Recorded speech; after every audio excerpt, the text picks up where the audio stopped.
My dear friends, in less than 24 hours, all the news outlets, academics, civil rights activists from around the world will fly away.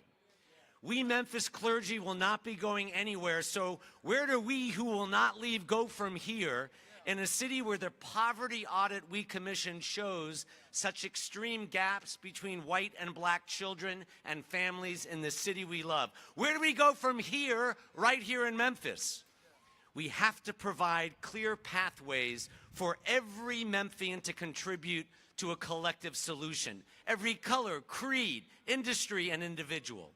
In the must-read book, Conversations Between a Civil Rights Legend and His Godson on the Journey Ahead, Andrew Young tells his godson, Kabir Segal, that it wasn't only nonviolence that characterized a movement.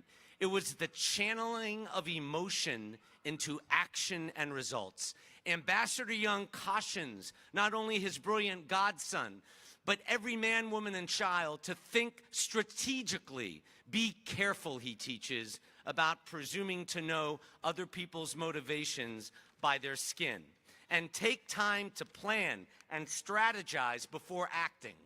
In Memphis, we are good at diagnosing, even better at oratory, but we have yet to act upon the strategic thinking, negotiating skills, and temperance that King and Young prudently practice.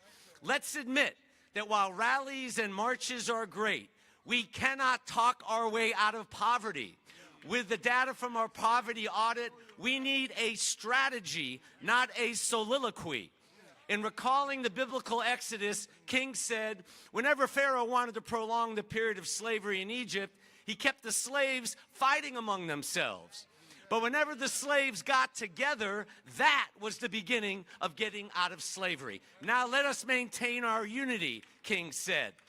We need unity, not uniformity.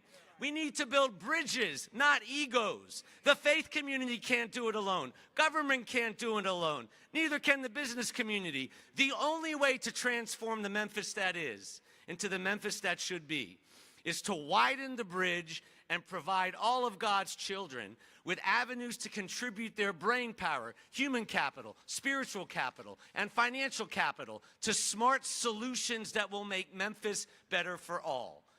Instead of letting anger take us to even smaller silos, this most charitable city in America per capita has the ingredients and has a choice. Either work collaboratively or go back to the barricades. Teachers of every color and creed will be needed to end the abysmal education gap. People of every color and creed will be needed to end the unconscionable poverty gap. White people have to talk to white people for things to change. But as King put it, we must learn to live together as brothers and sisters or perish together as fools. That will only happen when we open multiple pathways for everyone to be a part of the solution. It's easier to get mad than to work together. But it is time to cease the finger pointing and get to work. Where do we go from here in Memphis? We've got to see it through together.